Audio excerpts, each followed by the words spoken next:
Je vous propose de m'accompagner dans le domaine des ondes électromagnétiques radiofréquences rayonnées par le réseau électrique non blindé, non torsadé. Pour la visite, nous allons utiliser un capteur, une chaîne de mesure, des clés en métal, 3 gobelets de liquide, eau, vin, huile, un être humain et comme générateur, un plug CPL classique. Rappel, un plug CPL injecte un signal radiofréquence modulé dans le réseau électrique entre phase et neutre et dans certains cas en utilisant la Terre, comme le fait aussi sur le même principe le compteur Linky. Je précise que le signal CPL est injecté de façon impulsionnelle, 50 millisecondes à 200 millisecondes, pour résister au filtrage électrique et non en continu comme le font les interphones analogiques. Ce plug CPL fonctionne dans la gamme radiofréquence de 2 MHz à 30 MHz. La chaîne de mesure est accordée sur cette gamme. Petite remarque, les nouveaux plugs CPL montent à 87 MHz, c'est la limite basse de la bande FM.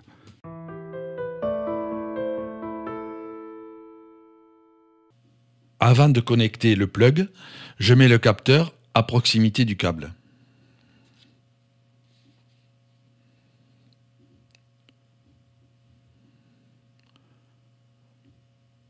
Le plug fonctionnant, on capte le rayonnement de l'émission CPL. Rayonnement qui normalement s'atténue avec la distance.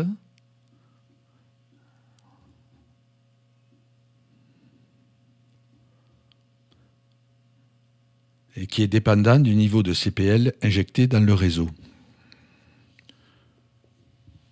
Nous allons faire une atténuation avec la distance, donc on s'aperçoit qu'à quelques centimètres du câble, le rayonnement disparaît. Donc cette atténuation correspond à la théorie et à l'utilisation de CPL qui ne devrait pas créer de pollution électromagnétique. Rappel, dans la vidéo 220 AbsoPlug de 2013, nous avions injecté un niveau très élevé pour arriver à détecter 3,5 volts mètre. Nous allons vérifier ce qu'il se passe à proximité du câble électrique en présence de pièces métalliques. Les clés métal captent le rayonnement à proximité du câble et le perdent rapidement avec l'éloignement. Proximité et sur l'éloignement, donc on perd le rayonnement. La théorie est donc respectée.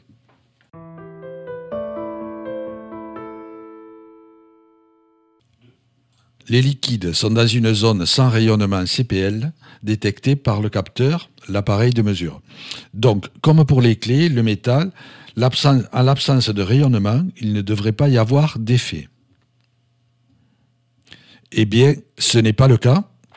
Je pense que cette réaction surprenante va dans le sens des hypothèses émises par les chercheurs qui travaillent dans la dynamisation de l'eau, la structuration, la cristallisation, etc. Chercheurs qui ont constaté qu'un AbsoPlug connecté sur le réseau électrique de leur labo améliore les résultats. Le vin réagit aussi. Les caves viticoles qui sont équipées d'un ou plusieurs AbsoPlug en conviendront. L'huile ne réagit pas. Et je constate encore une fois la finesse et la justesse du raisonnement de ces personnes qui, après avoir installé un Abso dans la chambre, en ont ajouté un autre dans la cuisine avec un ressenti positif, alors que je ne l'avais jamais préconisé.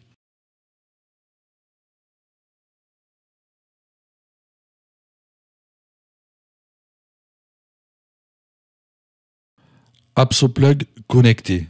L'eau ne réagit plus à la pollution radiofréquence, malgré que le plug CPL fonctionne et rayonne. Dans cette gamme de fréquences, l'Abso utilise la fonction modulation de taux d'onde stationnaire. Je voudrais rappeler que l'AbsoPlug travaille dans le domaine des ondes et peu dans le domaine électrique. Tester un AbsoPlug dans le domaine électrique et en tirer une conclusion, c'est comme faire contrôler son audition pour savoir si on a besoin d'une paire de lunettes.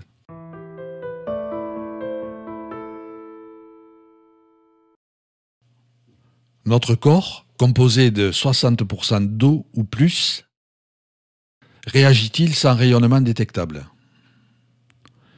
Eh bien, il réagit, comme nous l'indique l'écran. Donc, si vous êtes HS, ne donnez pas une confiance totale aux indications de vos détecteurs radiofréquences, surtout à l'intérieur d'un logement, moins à l'extérieur.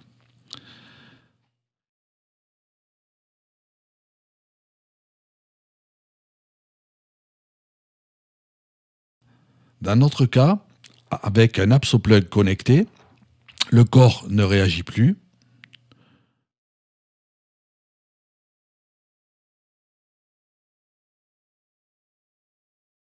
APSOplug déconnecté, le corps réagit à nouveau. Et CPL enlevé, donc le corps ne réagit plus.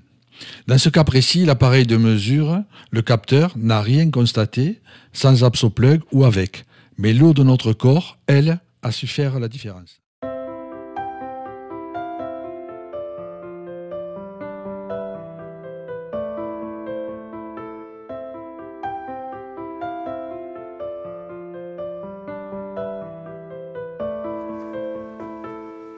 Alors, je vais vous présenter aujourd'hui un appareil qui n'est pas banal. En fait, il peut paraître banal à première vue. On peut croire que c'est tout simplement un endroit pour mettre une prise, tout simplement. Et ce n'est pas le cas. En fait, c'est un appareil qui va absorber la pollution électromagnétique qui se conduit à travers le réseau électrique d'une maison. Et croyez-moi, il y en a dans une maison du réseau électrique, et surtout ce qu'il y a de plus, on dirait entre parenthèses, dramatique, c'est qu'il y a de plus en plus d'appareillages électriques branchés à ce réseau. Et donc automatiquement, ça crée une émanation de pollution électromagnétique qui se rayonne en fait dans une pièce. Et le plus dramatique, c'est qu'on dort souvent dans une chambre qui, à l'intérieur, il y a des appareillages, radio-réveil, des lampes, même des télévisions, des fois même des box, qui donc vont émaner toute la nuit et qui vont provoquer des dégâts parfois néfastes chez certaines personnes. Il y a des gens qui sont électrosensibles, ne le supportent pas, d'autres qui ne le sentent pas, mais qui en fait vont recevoir ces ondes qui peuvent être à la longue très néfastes. Alors pour vous prouver son efficacité, on va vous faire une démonstration. Alors souvent, il se vend dans le commerce des médaillons, des pierres qui vont absorber des pollutions électromagnétiques. Voilà. Mais le problème, même si c'est vrai, si les gens témoignent des bienfaits avec ces pierres, on ne peut pas véritablement prouver. Souvent, ce sont les inventeurs qui prouvent par leur intuition, leurs médaillons, leurs pendules, qui vont prouver effectivement leur efficacité, mais nous-mêmes, on ne peut pas véritablement le certifier. Alors, ce qu'il y a de bien, c'est qu'on peut vraiment, avec cet appareil, le certifier. Alors, pour vous le certifier, c'est très simple. Nous prenons ici une multiprise qui est branchée sur une prise où il est branché d'autres appareils, tels que télévision, box, etc. Donc, pour savoir la quantité de pollution électromagnétique, on appelle ça des UPR. UPR, c'est tout simplement une unité de radiofréquence qui se détecte autour d'un réseau électrique et qui est mesurable à travers cet appareil. Et quand ça dépasse les 20 UPR, on mesure, c'est que la pollution est extrêmement importante et peut être nuisible sur un organisme. Quand c'est à moins de 3 UPR, c'est moins dangereux, mais au-delà, ça commence à l'être. Alors c'est très simple, il suffit de brancher cet appareil sur une multiprise. Vous voyez, on va le brancher par exemple ici.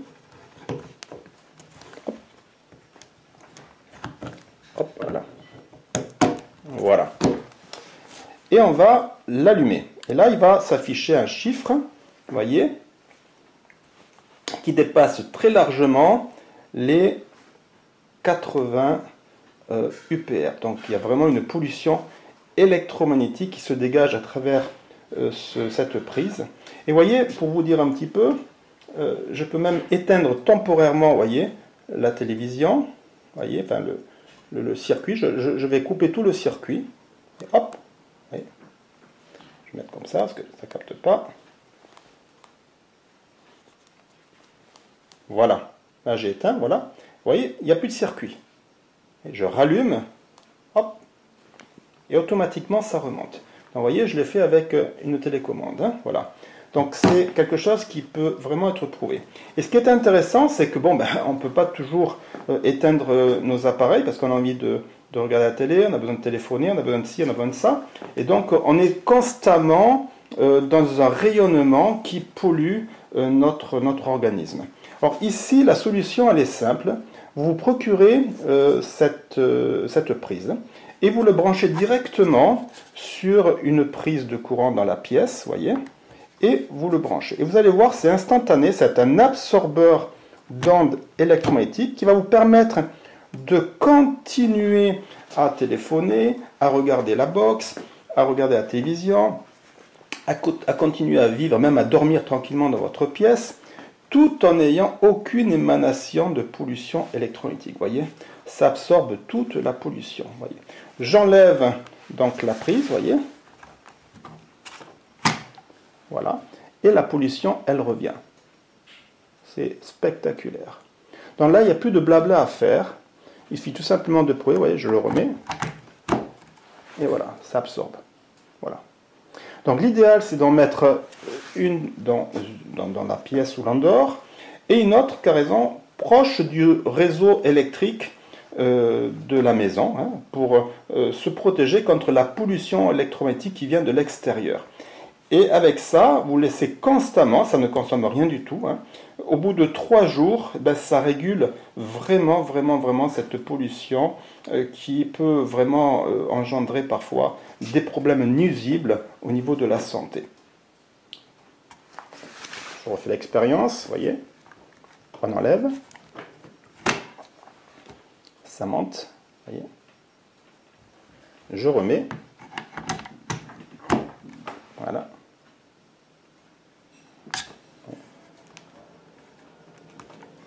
J'enlève. Et c'est instantané. Voilà. Je vous laisse juger par vous-même.